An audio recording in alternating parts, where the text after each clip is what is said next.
Boa noite, Clauf.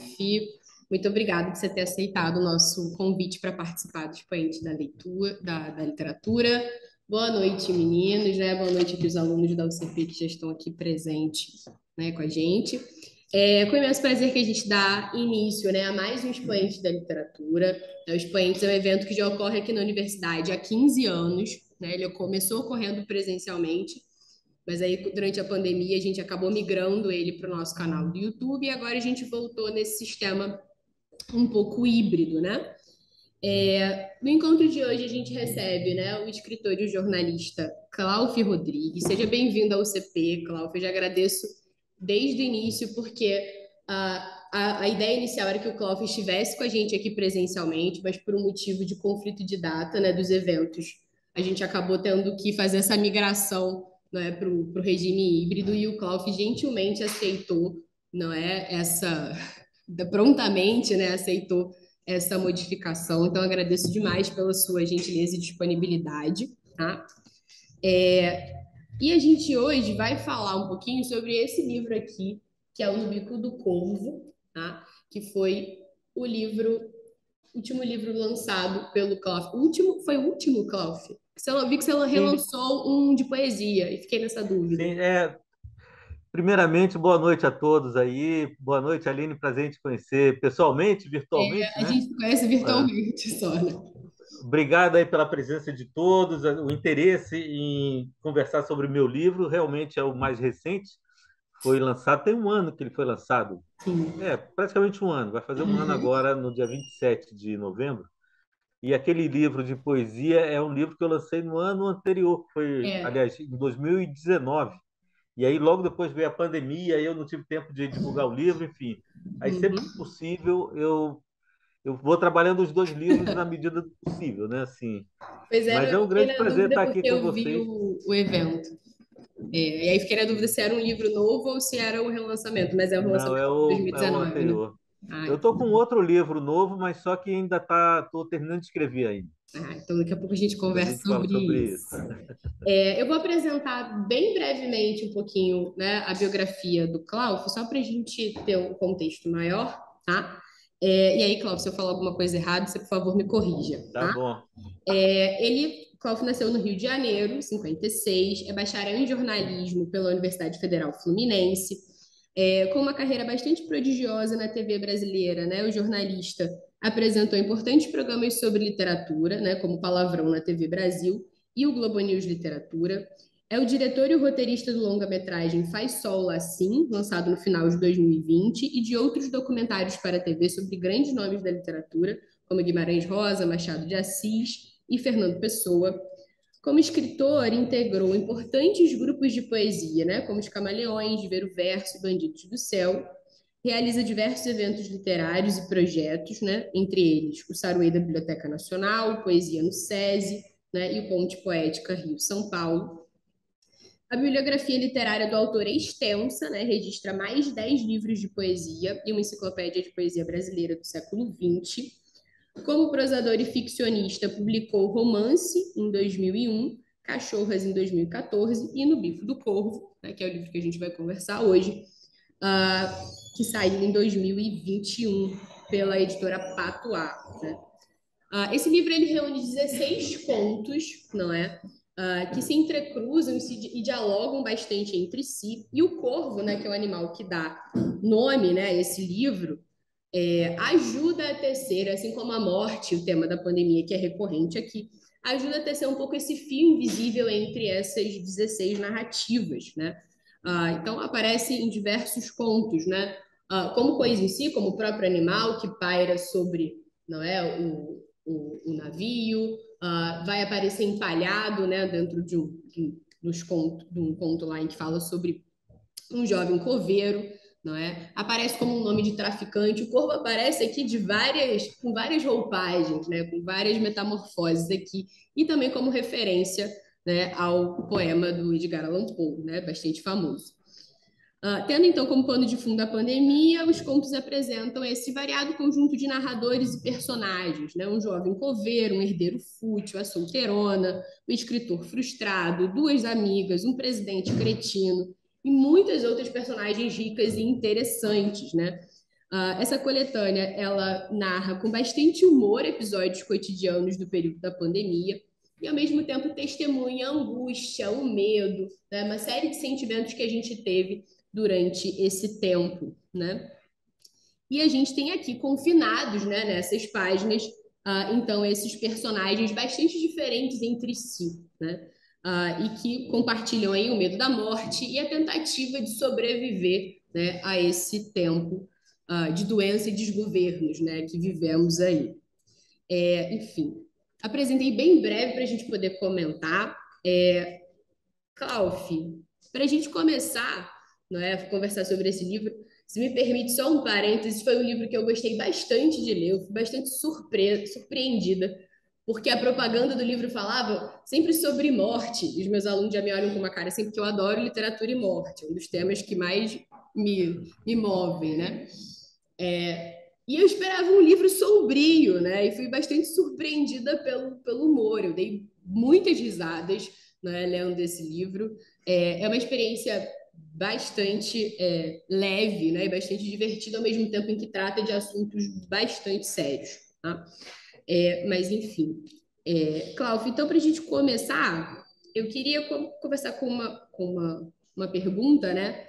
Que é a seguinte, né? No final do livro você menciona que esse livro foi escrito durante o período de pandemia, né? Você faz uma nota ali no final, que você escreveu durante a quarentena, né? Eu queria que você começasse falando um pouquinho sobre como é que foi esse processo de escrita, né? Como que se deu esse processo de escrita do No Bico do Corvo, né? Como que surgiu a ideia, né? Ou a necessidade de falar sobre Tá isso? bom, tá bom. O livro, na verdade, assim, eu procurei. A ideia foi escrever sobre essa sensação de isolamento que todos nós tivemos que passar, né, isolamento social, que era uma novidade para a minha geração e acredito até para gerações mais velhas do que eu, né? A última encrenca que a gente viveu foi durante a ditadura, que tinha censura e tudo, mas você não precisava ficar trancado em casa, né? Então, foi uma experiência muito rica, né? E eu queria explorar isso, né? Então, o livro, na verdade, ele se passa durante o ano de 2020, que foi o primeiro ano da pandemia, né? E ele termina antes do Natal, né? E eu levei um período assim para escrever que foi muito curto, perto de outras experiências que eu tive, né? Que era eu escrevi entre março e setembro, mais ou menos, ou agosto, uma coisa assim. Foram 5 meses de escrita para, quer dizer, a escrita demora mais, né? Assim, porque depois eu passei um ano reescrevendo. No meu processo de criação, eu uso o que eu chamo de técnica de preenchimento, que eu faço aquele painel de rascunho e depois vou preenchendo com cores, movimentos, ações, né? Pensamentos, reflexões, etc., né? Paisagens, né? Isso eu faço várias leituras posteriores. Mas depois de 5 meses eu estava com o livro praticamente pronto, as histórias estavam resolvidas, né? Eu escrevia muito primeiro no celular, definia o que eu queria escrever, né? E aí depois, quando essa história, e aí as histórias iam avançando assim. É, por exemplo, eu estou escrevendo lá Travessias, né? O conto está bem adiantado. Aí eu tinha ideia de escrever um outro. Então, assim, no final das contas, os, os contos foram todos andando ao mesmo tempo, só que cada um numa fase, né? Então, é uma experiência muito interessante para mim, porque eu pulava de uma história para outra em momentos diferentes e ia amarrando tudo. E acabou que, assim, eu até costumo dizer que o livro é de contos, mas o leitor começa a ler contos e ele termina lendo um romance, porque as histórias elas vão se tangenciando e vão se cruzando, às vezes mais forte, às vezes mais leve, mas no final você tem ali um mosaico de um momento grave da humanidade, né? Só que, como você reparou bem, assim, sempre com muito humor, né? Porque no fundo as histórias são engraçadas, fora a tragédia toda, né? Assim, que morreu muita gente e foi assim, muita gente empobreceu muito nesse período. Foi um período terrível para todo mundo, né? Mas eu estava em casa escrevendo, então isso não me doeu muito a pandemia no primeiro ano, doeu mais no segundo ano, né? O segundo ano foi mais difícil, mas no primeiro ano eu passei escrevendo, então para mim foi uma alegria poder dedicar o tempo. Foi o primeiro livro, na verdade, que eu escrevi full time dedicado à literatura, né? Porque eu sou jornalista também, eu sou produtor cultural, faço shows, sou compositor, então estou sempre dividido em várias coisas, mas dessa vez eu pude sentar e ficar escrevendo. Arrumei um problema de hérnia de disco e tudo por conta disso, mas faz parte, né, da vida e importante que o livro ficou pronto, né?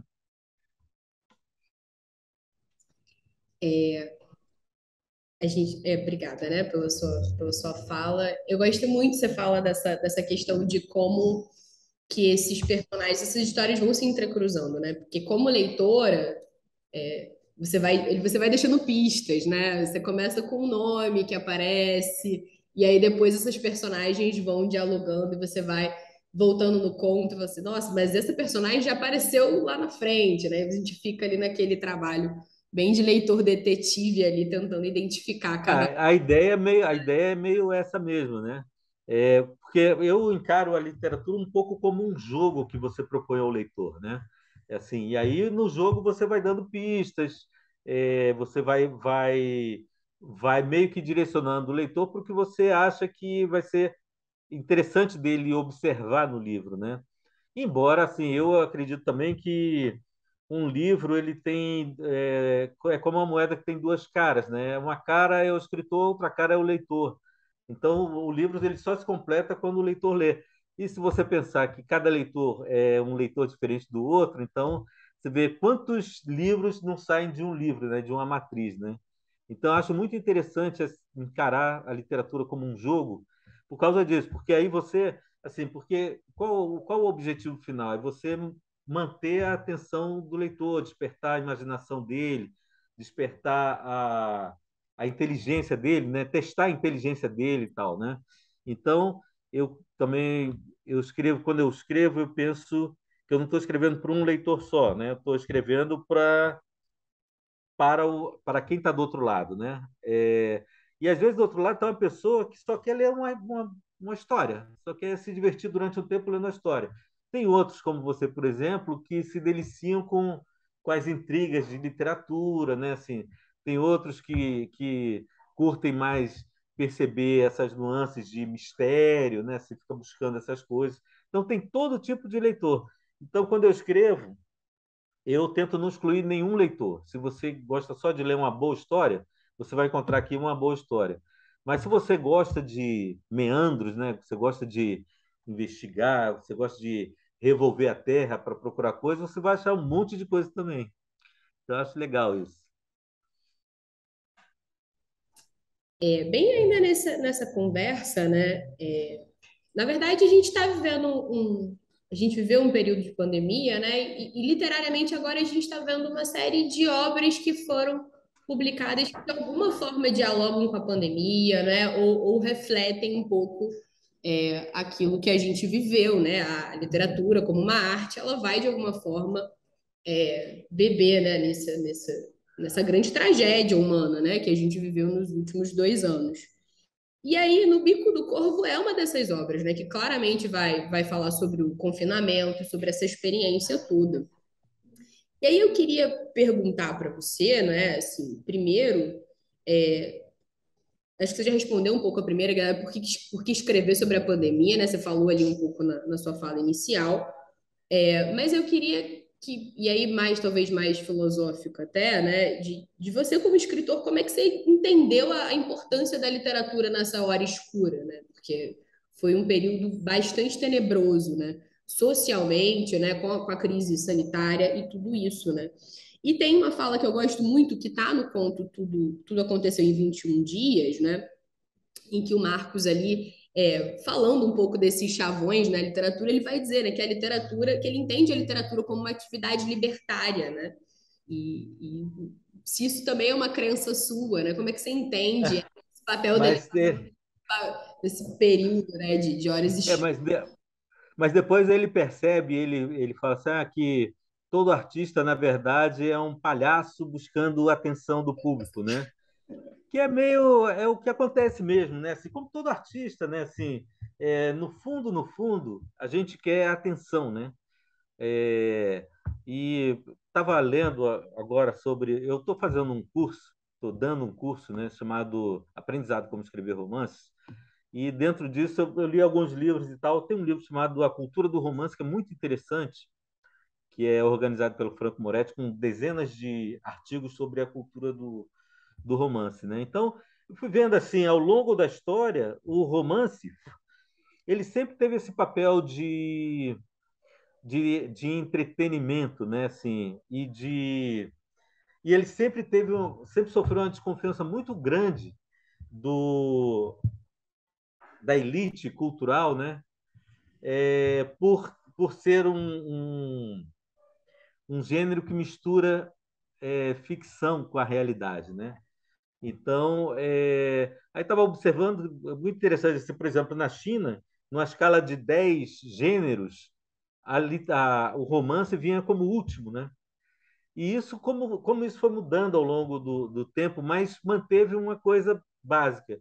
O romance continua sendo algo para entreter, né? E despertar a imaginação das pessoas. Porque o grande medo da literatura, do romance nessa época, é que as pessoas acreditavam no que elas liam. Então, se falava que tinha dragão voador, então as pessoas acreditavam que realmente teria algum dragão voador, né? E a gente vê o poder das narrativas assim hoje, né, nos dias de hoje, né? Assim, todo esse período de guerra de narrativas que a gente passou, de negacionismo, como tem gente que acredita em coisas estapafúrdias, né? Então, assim, de literatura de má qualidade, né? Narrativas que nem verossímeis são, né? E como isso toca as pessoas e as pessoas acreditam naquilo que elas estão lendo pela força do convencimento, né? Que as narrativas têm, né? Então, a narrativa de ficção, ela convence muito mais, né? Assim, então, eu acho muito interessante esse aspecto da literatura, né? Mas você estava falando, né, da coisa da liberdade e tal, não sei o quê. É liberdade até que você, por exemplo, se você se torna um escritor profissional, acabou tua liberdade, né? Porque você começa a trabalhar para a tua subsistência, então assim, tua liberdade fica bem limitada, né? Assim, te convidam para escrever uma apresentação de um livro de um autor que você nem gosta, você topa, você vai escrever, vai estudar um pouco ali, vai escrever, sabe assim? Tipo, organiza uma coletânea de não sei o que e tal, você vai e organiza, né? Então, assim, tem claro as partes boas, que são as festas literárias, tudo isso, né? Mas também tem aquela parte que é mesmo um pé no saco, né? Que você faz para ganhar dinheiro. O Luiz Rufato, o escritor Luiz Rufato, que é mineiro e vivia em São Paulo na época em que ele resolveu abandonar a profissão de jornalista e se dedicar simplesmente à profissão de escritor, ele me falava isso, falou, cara, assim, é uma doideira, porque eu tenho uma filha para criar e eu tenho que ficar arrumando trabalho o tempo todo, não posso negar nenhum tipo de trabalho, assim, eu tenho que escrever, eu virei um operário da escrita, né? E no caso do romance, né, assim, os romancistas são realmente operários da escrita, porque eles têm que trabalhar muito para botar aquele edifício de pé, né? Assim, você escrever um poema é um acontecimento, né? É como você ir na praia, dar um mergulho e voltar para casa. Escrever um romance é uma construção, né? Bom, mantendo a metáfora da praia, você entra na praia, só que você não volta, você tem que nadar, atravessar a arrebentação e continuar nadando até chegar em outro continente, talvez, né? Ou chegar num porto seguro, né? E às vezes você se perde no meio do caminho, naufraga, enfim, tem tudo isso, né? Então, escrever romance, principalmente, né, ficção, é um trabalho muito desgastante nesse aspecto, né? Que você vira mesmo um operário ali da obra, né? Você tem que levantar um edifício, tem que pintar no final, tem que ter um acabamento, né?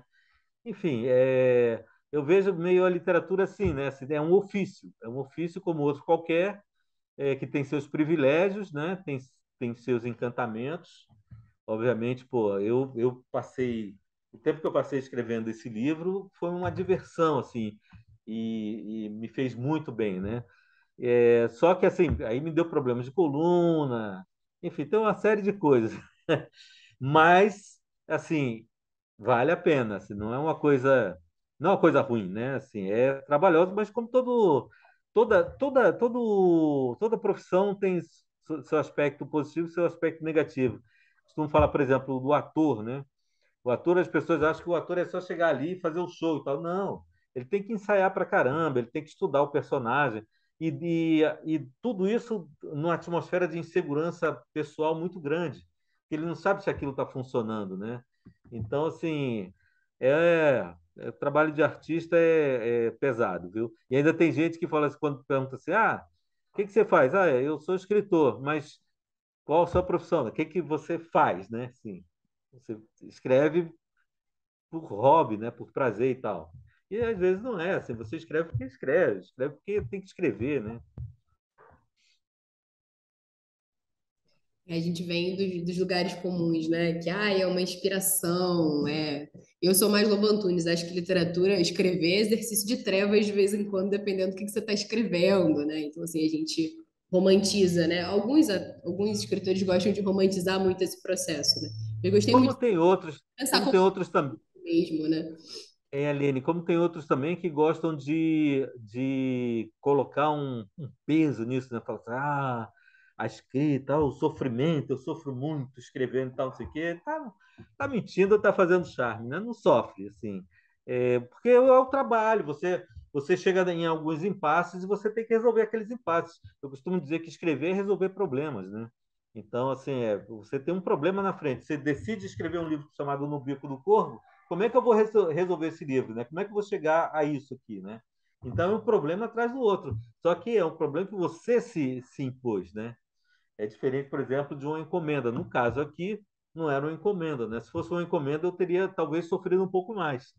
Mas como não é uma encomenda, né? Assim, eu me propus a escrever esse livro, então assim, agora se vira, né, filho? Cláudio, você também estava falando sobre essa diferença do. Você falou um pouquinho, né, sobre do poema e do trabalho de escrever o romance, né? E você tem.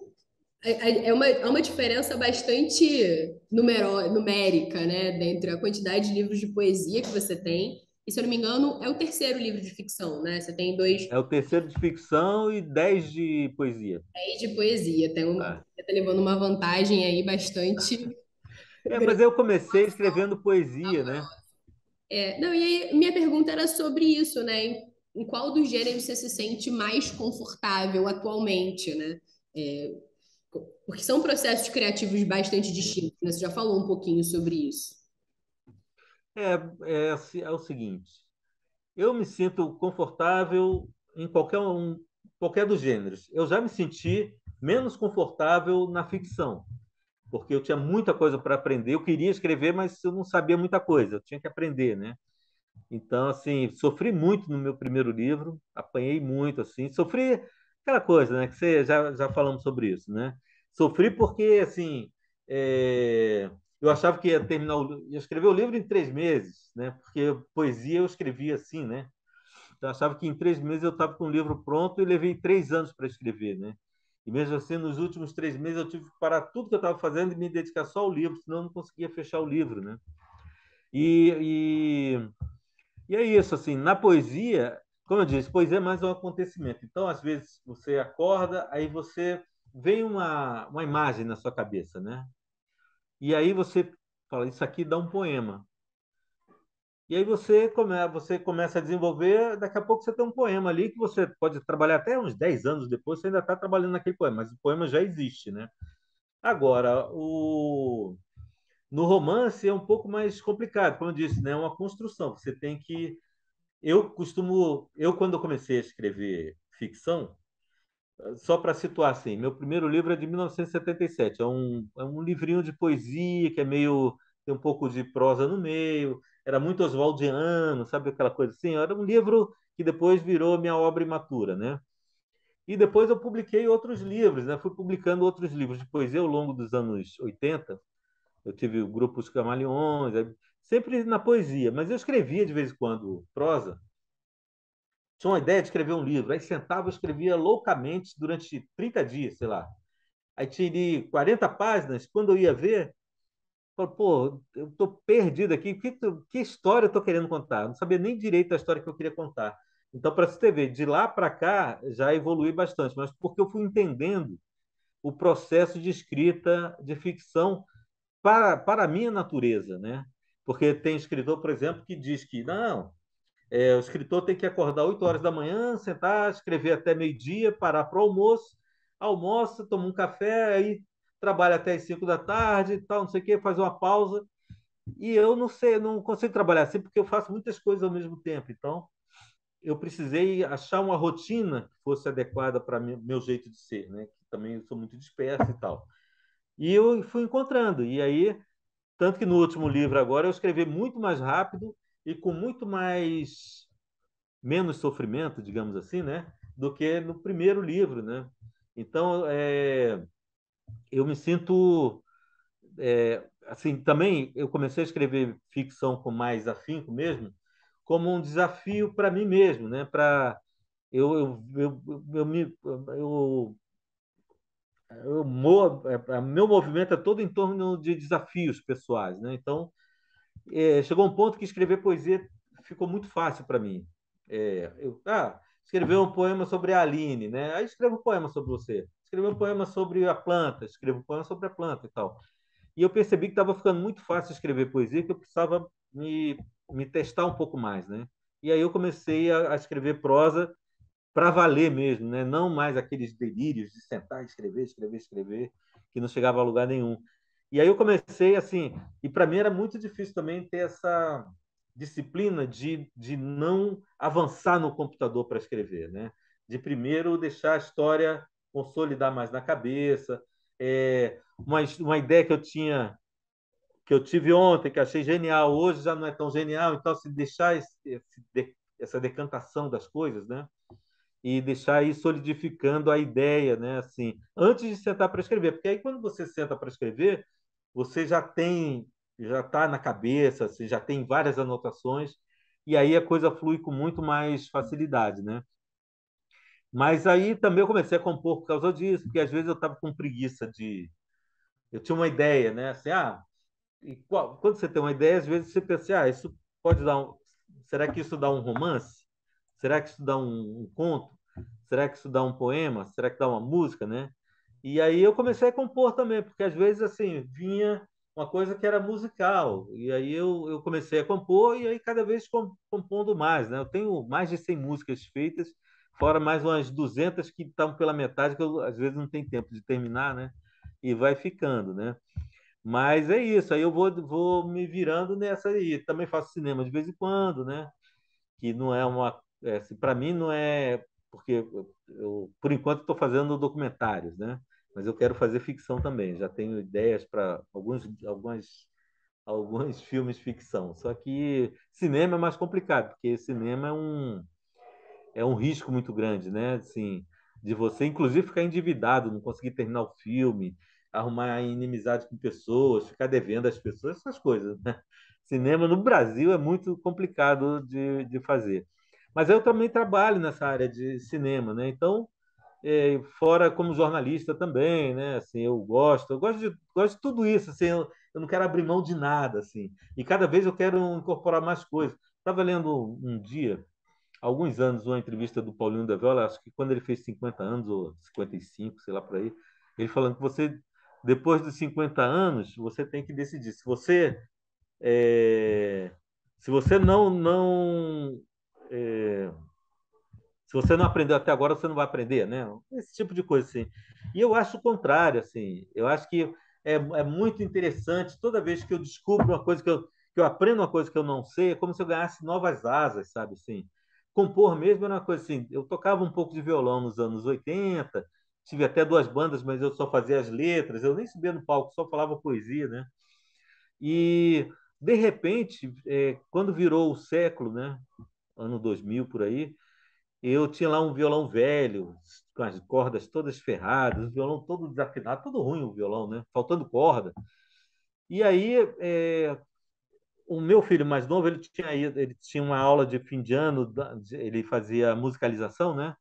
E aí tinha uma aula de fim de ano, ele tinha 6, 7 anos, e aí eu fui lá, né? Os pais foram, né? Aí o professor, um músico, falou: cada um pega um instrumento aí e faz alguma coisa e tal. Aí eu peguei uma maraca, fiquei lá com a maraca. Quando eu cheguei em casa, depois dessa aula, né, que era para criança, eu só fiquei lá com a maraca, não fiz mais nada. Aí vi aquele violão, eu peguei o violão, dei uma afinada a muito custo, porque as cordas eram muito velhas, né? E eu fiz uma música inteira. Eu nunca tinha feito uma música inteira. Música, melodia, né? Harmonia, letra, ritmo, tudo isso. Eu nunca tinha feito na minha vida, assim. Eu só fazia as letras antigamente, um ou outro riff, né? E aí eu comecei a compor. E aí, assim, aí você vai dizer assim, ah, você tem que escolher, ou você é poeta ou é compositor. Não, é assim, se vem, eu não vou negar, entendeu? Assim, não vou, ah, não quero fazer música, sai para lá a música, sai desse corpo que esse corpo não te pertence. Não, eu vou abrir os canais para a música vir. E aí isso vai acontecendo, aí vem tudo, né? Assim, eu nunca tinha escrito como projeto um livro de contos, né? Tinha um ou dois contos que eu tinha publicado que um deles eu gosto, o outro eu odeio. Se eu pudesse, eu tocava fogo em todos os livros que ele foi publicado, foi uma coletânea, né? Uma antologia. Mas eu adorei esse desafio de escrever conto, que para mim é o mais difícil de tudo é o conto, porque o conto é o meio caminho entre a poesia e o romance, né? Então, é um ajuste fino ali muito difícil de você atingir, né? E eu acho que eu me saí bem, né? Razoavelmente bem. E quero escrever outros contos também. E já estou em busca de outros desafios também, né? Então, eu gosto de desafios, eu gosto de me desafiar. Então, respondendo, afinal, sua pergunta, eu me sinto sempre muito à vontade na poesia, né? Porque é de onde eu vim, é como eu comecei. É, Meu primeiro romance é do ano 2000. Meu primeiro livro de poesia é de 1979. Meu primeiro romance já é de 2000 e o segundo já é de 2014 e o terceiro de prosa já é de 2022. Então a prosa ela vem de vez em quando, mas cada vez mais eu estou interessado em escrever prosa, porque eu já escrevi muita poesia, né? De vez em quando eu escrevo poesia e eu vou guardando, né? Outro dia eu escrevi mais um poema, aí leio, acho legal e tal, vou guardando. E aí, quando chega um determinado momento, né, que eu sinto que está alguma coisa amadurecendo assim, aí eu pego, recolho, acho, fico catando no meu computador, no celular, em todo lugar, né, onde estão meus poemas, aí vou juntando. E aí, pô, para mim é uma surpresa, que às vezes, na maior parte das vezes eu nem lembro que eu tinha escrito, né? Mas aí o poema está lá. Aí eu posso chegar, que é um processo diferente de organizar um livro de ficção, né? Eu posso chegar a juntar esses poemas, né? Selecionar os que eu gosto mais. Aí eu vejo que ali tem um núcleo, né? Assim, tem um tema que passa, né? Que atravessa, né? Assim, o meu último livro de poesia foi Ave da Vida, né? Então tinha essa coisa da urgência da vida, né? Tem um poema, inclusive, chamado Sobreviventes, que fala: somos todos sobreviventes, náufragos de auroras e poentes, e depois de tantos fracassos ou naufrágios, aqui estamos feridos, ilhados, mas ainda temos a vida para trás e pela frente. Aí vai dizendo, vai falando sobre isso, né? E eu nem sabia que logo depois viria uma pandemia, que realmente assim, não seria mais uma metáfora, né? Seria uma coisa real ali, né? Que somos todos sobreviventes mesmo, né? Então, assim, é um livro que fala muito da urgência de viver, né? Da urgência de você escolher as coisas certas para você viver, porque a vida não é infinita, né? Assim, e você tem que aproveitar bem a vida, né? Então, assim, aí o livro de poesia eu já organizo desse jeito, né? E aí começo a escrever furiosamente poemas novos, reescrever os que estão lá, aí leio, releio, escrevo mais um texto, jogo fora mais um, escrevo outro, jogo fora outro, e ali tem uma hora que chega um livro, né? E o processo do romance é completamente diferente, né? E eu não sabia disso antes, né? Aprendi no tapa, né? Levando na orelha. Cláudia, tinha mais perguntas, daqui a pouco a gente ficou um pouco apertadinho, daqui a pouco eu vou deixar que os alunos façam as perguntas deles também, tá? Tá.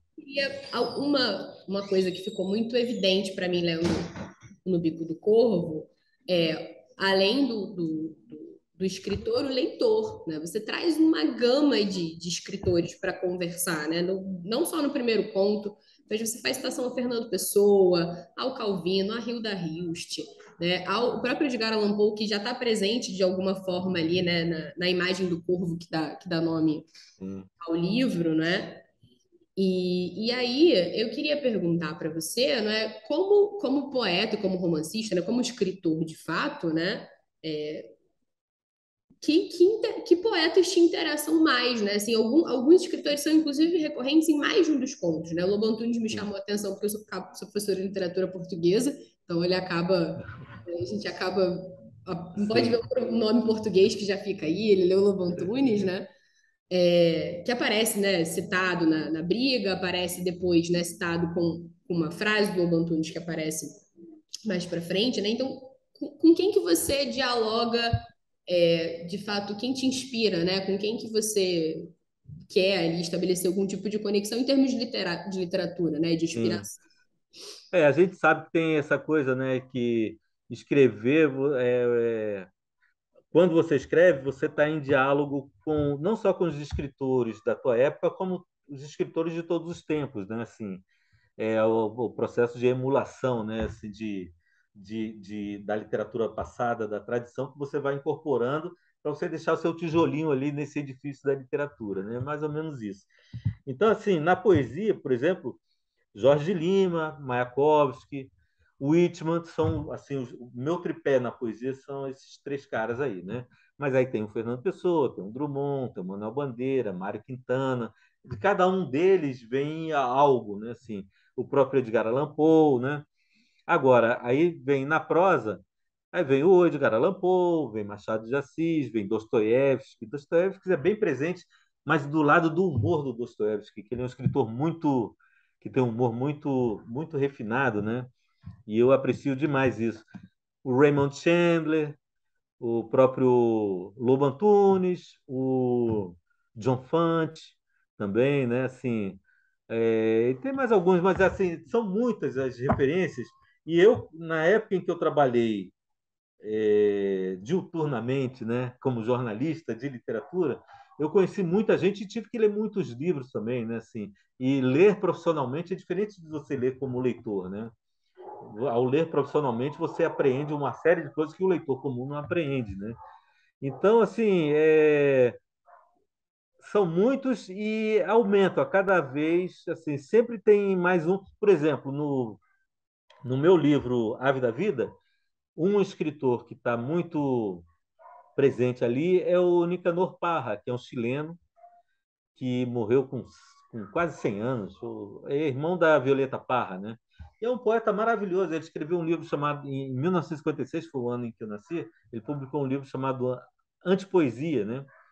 Que ele lançou, não sei se o livro se chama Antipoesia, mas ele lançou a Antipoesia, que era uma poesia sem essas vestes luxuosas da poesia, né? A poesia mais nua, né? Que aí ele chamou de antipoesia. E o meu livro ele pega um pouco dessa atmosfera e, na verdade, ele é referendado pelo Nicanor Parra nesse aspecto, né? Eu já estava escrevendo o livro nessa direção e ele confirmou que eu estava na direção certa, né?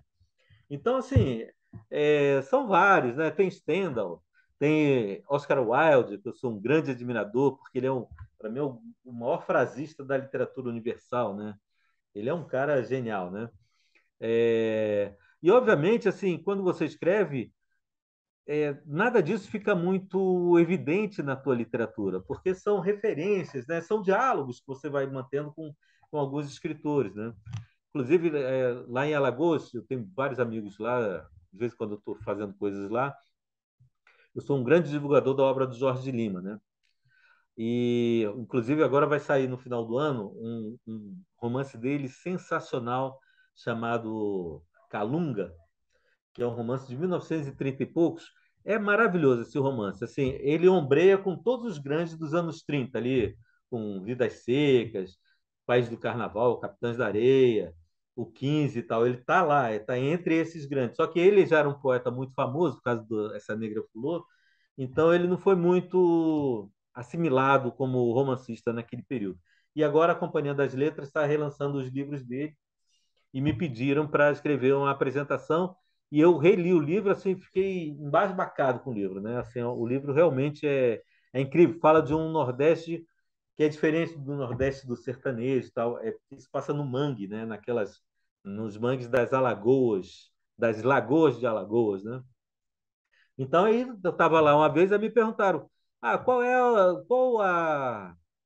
a influência, né, do assim, você adora Jorge Lima, a gente sabe que você lê muito ele, e tal, não sei o quê, mas a gente não nota na sua poesia nenhuma relação com a poesia do Jorge Lima. E eu realmente, quando me perguntaram isso, era numa festa literária lá, eu não soube muito o que responder. Eu falei, realmente eu não encontro, não. Mas aí depois, eu pensando sobre isso, eu percebi que nos meus poemas tem uma coisa que tem nos poemas de Jorge Lima e que possivelmente eu aprendi com ele, né? É, e nem percebi que eu tinha aprendido isso com ele, que é o ritmo, né? Ele tem um ritmo muito intenso nos poemas dele, tanto que eu estou fazendo um trabalho também que é musicar alguns poemas dele, né? E às vezes não, de 8 músicas que eu já fiz, eu não mudei uma vírgula. Eu não precisei mudar nada, sabe? Assim, porque já é muito poético, muito musical aquilo lá. E, por outro lado, na poesia dele, tem uma recorrência aos pequenos enredos, né? As duas meninas das tranças pretas, o grande desastre aéreo de ontem, é um enredo que ele desenvolve em forma de poesia. E a minha poesia, eu faço isso o tempo todo, né? Então, assim, talvez por isso a minha poesia, que é calcada nessas duas coisas, né? O ritmo e os enredos, pequenos enredos, talvez por isso eu tenha partido também para explorar a música, né? E tenha partido também para explorar a ficção. Mas esses são os caras. Perfeito. Eu vou abrir agora para os alunos, se eles tiverem mais alguma pergunta para fazer, para dar chance deles participarem também. Mas eu também Pode. tenho uma última pergunta, que se der tempo eu vou fazer. E também tem Tá alguma bom. pergunta? Alguém quer perguntar alguma coisa? Não? Fala, eu lá. Diga. Ah, não querem saber nem onde compro o livro? Sim, eles já vão. Tem duas, fala, Eloá. Ele falou sobre o processo de maturação da ideia, né? Que você escrevendo, aí quando ele via, ele disse, estou falando aqui. Uhum. Aí eu queria saber se agora, com esses contos, esse livro, de repente com outra experiência, se quando ele vai escrever uma história, se ele já sabe o fim, ou se ele tem um escritor que não sabe ainda o fim, ou se, entendeu? Deixa em aberto para ir fluindo, ou se ele faz, agora ele falou que ele fazia com um livro de poesia, ele sabe e vai preenchendo. Né? Se ele usa esse processo por conta. Você conseguiu escutar a Isso pergunta? entendi. É muito interessante essa pergunta, porque eu penso bastante sobre isso, né? Assim, como eu disse, né, na ficção eu aprendi que se eu não organizar tudo antes, tudo não, né? Organizar o básico antes, fazer um rascunho, né? Fazer um esqueleto, eu não consigo avançar muito, né? Então, assim, é, às vezes você sabe onde você quer chegar, mas você não sabe qual vai ser o final ainda, né? Você sabe onde você quer chegar com aquela história. Aí eu me sinto mais seguro para começar a escrever quando eu percebo que eu já sei onde eu quero chegar, né? Então eu traço meio um itinerário ali e vou trabalhando assim. Claro que no meio do caminho, no momento que você senta realmente para escrever, é que as coisas se definem. Dali muita coisa vai mudar, muita coisa vai cair, muita coisa vai mudar de rumo, né? E pode inclusive afetar o final, né? Mas eu acho que o importante para mim, no momento atual, no meu estágio, né, de escritor de ficção, eu preciso ter mais ou menos esse final para poder fazer todo o miolo, toda a história. E muitas vezes eu volto ao começo e reescrevo o começo todo de novo, né? Porque o final, às vezes, assim, depois da travessia toda, talvez precise de um novo ponto de partida, né? Então,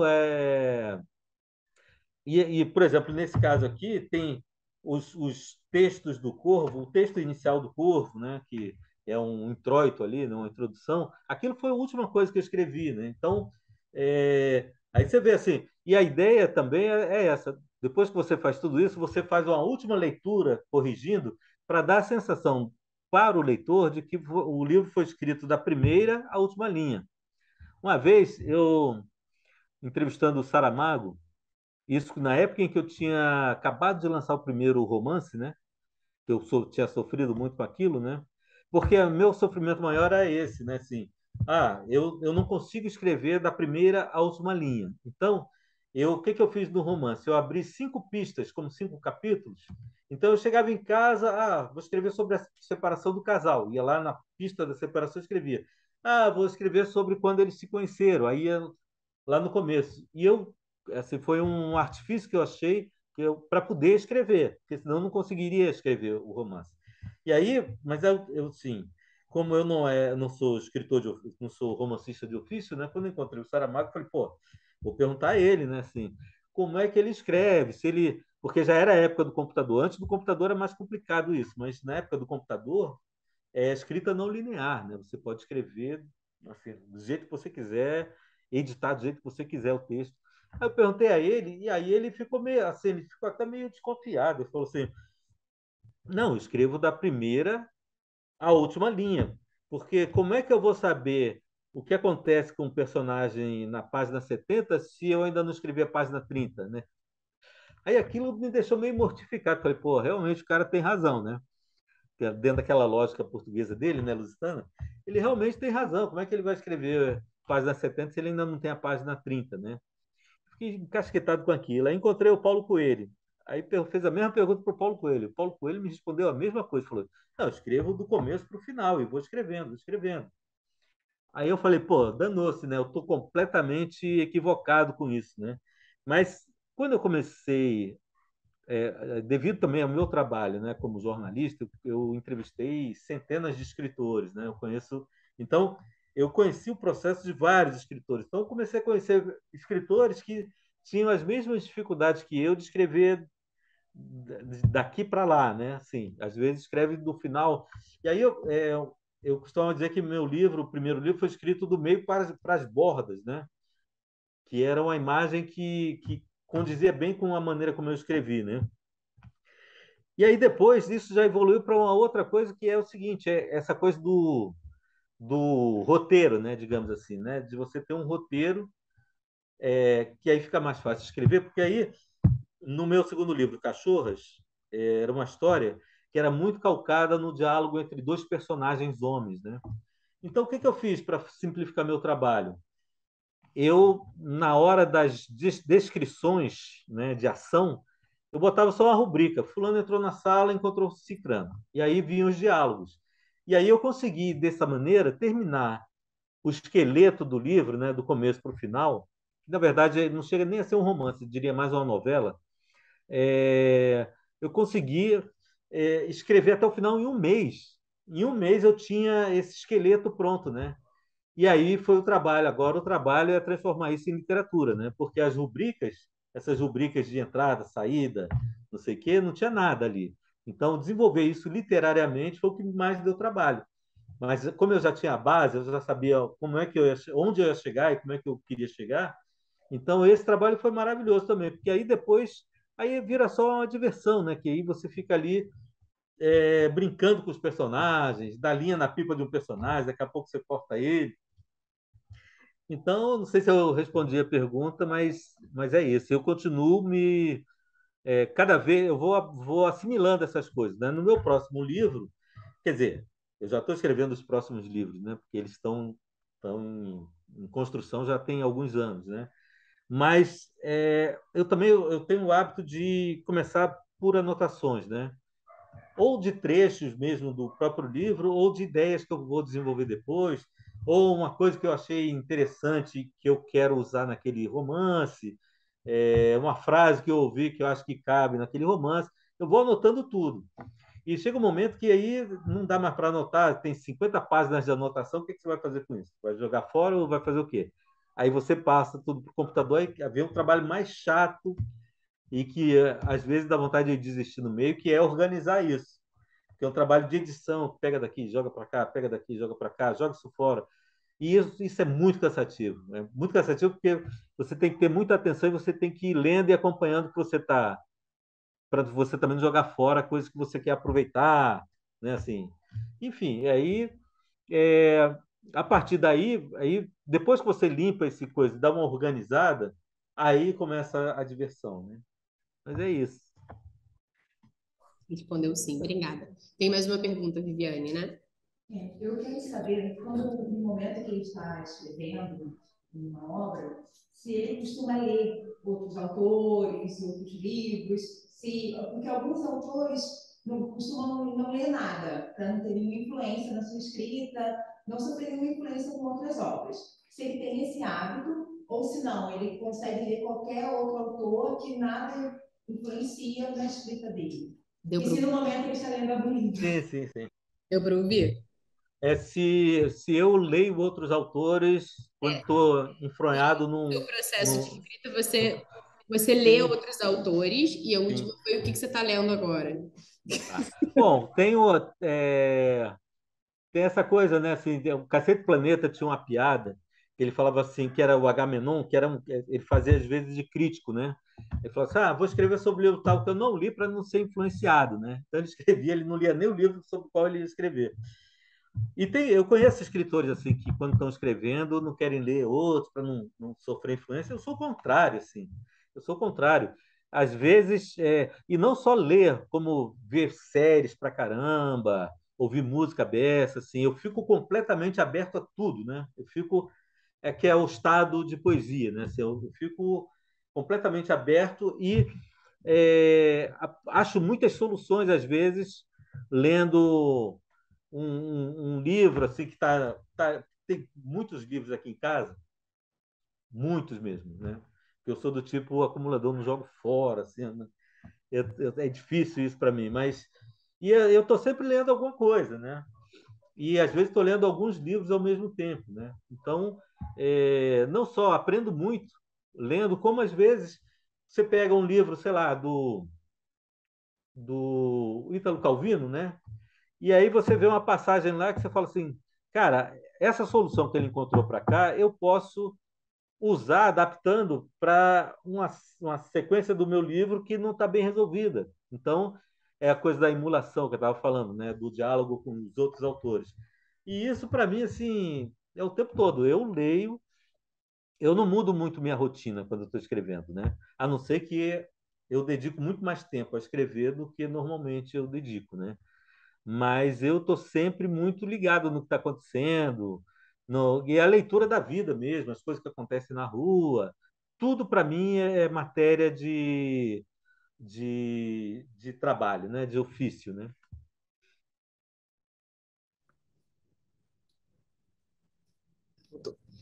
Cláudia, a última pergunta, a gente precisa terminar, porque daqui a pouco eles vão para outra disciplina.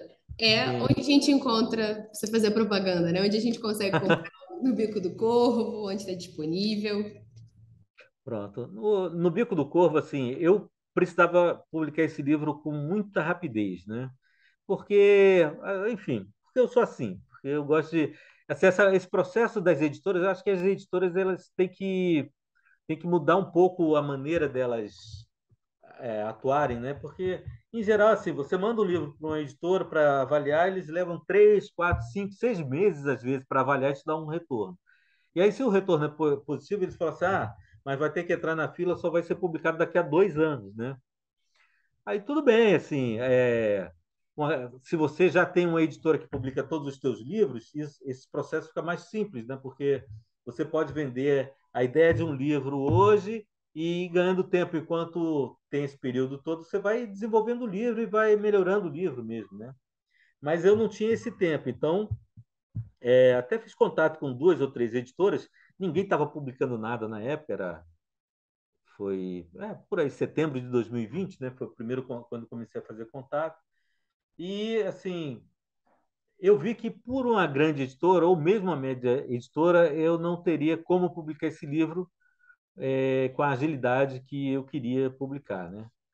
E o Eduardo Lacerda, que é da editora Patois, ele tinha me falado, eu publiquei o livro anterior para uma editora lá do Rio Grande do Sul, e lancei lá na Patuscada, que é um bar da editora Patois, lá em São Paulo. Lancei lá, e aí ele falou, pô, por que você não lançou com a gente o livro e tal, não sei o que. Eu falei, cara, não sabia se vocês iam querer publicar ou não, eles me ofereceram, né? Eles entraram em contato comigo.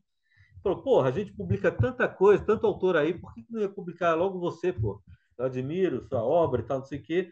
Aí eu, com isso na cabeça, eu entrei em contato com ele e perguntei se ele toparia fazer o livro. Ele falou, top, e a gente lança daqui a alguns meses, tal, não sei o quê. Acabou levando mais que meses, né?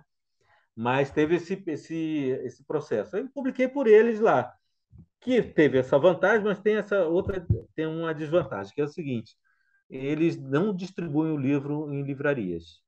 Eles vendem no site deles. Então, se você botar lá Editora Patuá, você acha lá a editora, você acha meu livro e acha outros livros deles também, né? E o que não é muito bom, né? Porque se para as pessoas que têm mais o hábito de ir em livraria, e o livro também tem vitrines, né? Nas livrarias são vitrines, né? E o livro não está vendo nem nos sites, né? Está ali vendo na Editora Patuá. Então, isso é uma coisa que não é muito bom, mas é o que temos para hoje, né? Então, agora, se você pensar bem, assim, o livro ele custa R$ 45, né? Na editora. O custo dele de impressão e tudo, o custo dele, né, foi de R$ 23, o preço de custo. Se você contar mais 10% do autor, que ele tem que me pagar, né, aí você já tem aí, se o livro custa 45, se você tira 23 do preço de custo, você sobra 22, né? E 22, as distribuidoras e livrarias cobram 50%. Então, só ele já estaria perdendo R$ 1, né? Já teria que estar pagando, na verdade, perdendo não. Não estaria ganhando nada e pagando mais R$ 1, e ainda ficaria me devendo os 10%.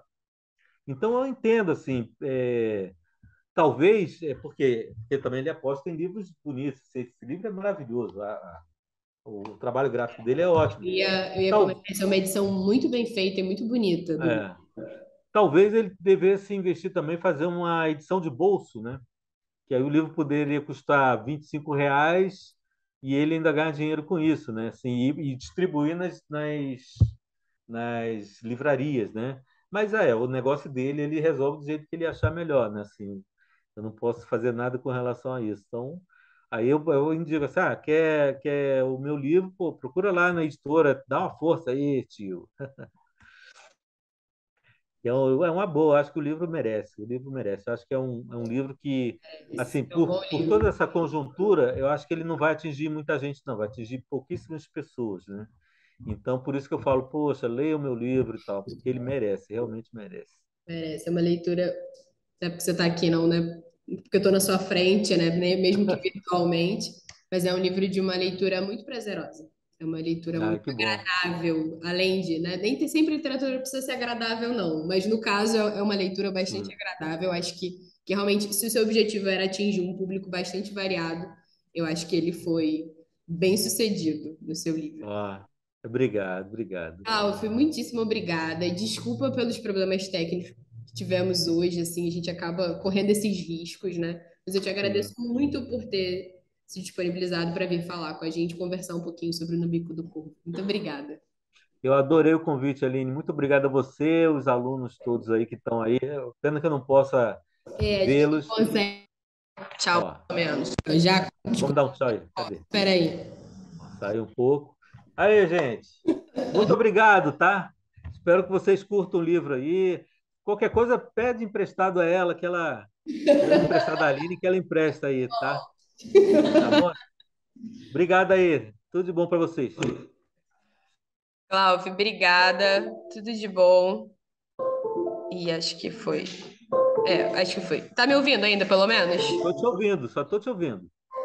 Acho que já tirei de novo o negócio aqui. Tá Mas bom, mas obrigada tá tranquilo. Tá, e a gente se vê de preferência pessoalmente numa próxima oportunidade, tá? tá bom, querida. Beijão. Tudo de Obrigada. bom para vocês. Tchau. Tchau.